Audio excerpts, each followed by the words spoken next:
ভাবুন তো আপনি খুব স্বাভাবিকভাবে রাস্তা দিয়ে হেঁটে যাচ্ছেন। হঠাৎ করে পুলিশ আপনাকে কোনো ধরনের ওয়ারেন্ট ছাড়াই ধরে নিয়ে গেল। আপনি জানতে চাইলেন যে আপনার অপরাধ কী? কিন্তু কেউ কোনো উত্তর দিল না, বরং আপনার উপরে চলল নির্মম অত্যাচার। কেমন লাগবে আপনার? আইনি ভাষায় একে বলা হয় বিনা পরোয়ানায় গ্রেফতার বা ফৌজদারি কার্যবিধির বিখ্যাত ৫৪তম ধারা। এই ধারাটি অপব্যবহার করে পুলিশের রিমান্ডে নেওয়ার যে ক্ষমতা, সেটি নিয়েই আজকে আমরা একটি ঐতিহাসিক মামলার ঘটনা সম্পর্কে জানব, যা কিনা আমাদের বিচার ব্যবস্থা এনে দিয়েছে একটি যুগান্তকারী বদল। আজ আমরা কথা বলছি যুগান্তকারী ব্লাস্ট বনাম বাংলাদেশ মামলাটি নিয়ে। ঘটনার শুরুটা ১৯৯৮ সালে। শামীম রেজা রুবেল নামের একজন তরুণ বিশ্ববিদ্যালয়ের শিক্ষার্থীকে ঠিক এইভাবেই ৫৪তম ধারাতে সন্দেহভাজন বলে গ্রেফতার করে পুলিশ।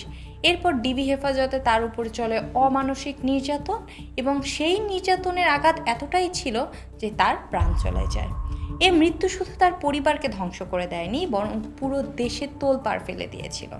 পুলিশ চাইলেই কাউকে ধরে নিয়ে যেতে পারে কিনা, রিমান্ডে এভাবে টর্চার করতে পারে কিনা, সেই প্রশ্ন তখন সবার কাছে।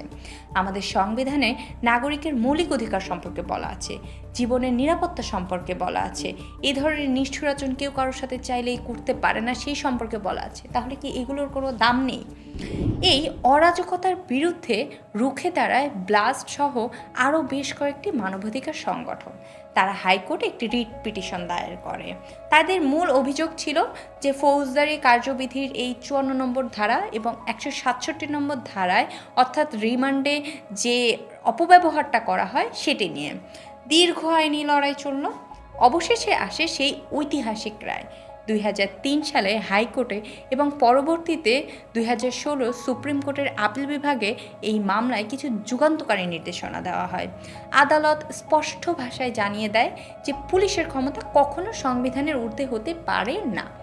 নাগরিকদের সুরক্ষায় আদালত, পুলিশ ও ম্যাজিস্ট্রেটের জন্য বেশ কিছু কঠোর নিয়ম বেঁধে দেয়। যেমন প্রথমত, শুধু সন্দেহের বশেই আপনি কাউকে ৫৪ ধারায় গ্রেফতার করতে পারবেন না।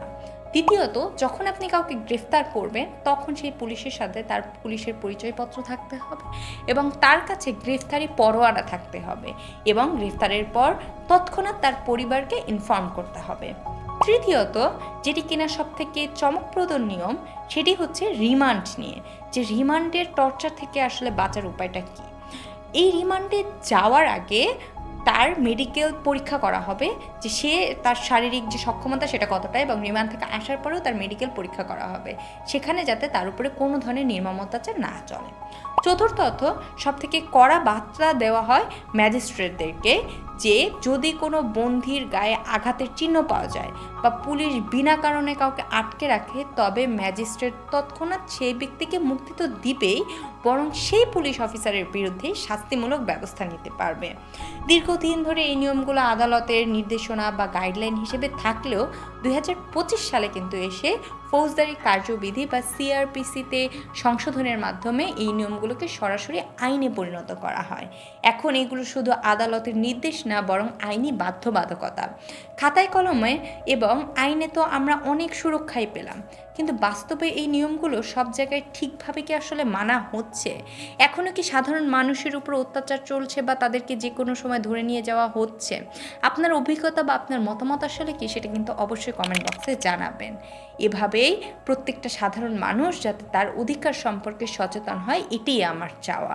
আমরা যাতে আমাদের অধিকার সম্পর্কে সচেতন হতে পারি এবং আমাদের উপরে হওয়া অত্যাচারকে আমরা প্রতিরোধ করতে পারি। আসুন আমরা সকলে অধিকার সম্পর্কে জানি। ধন্যবাদ।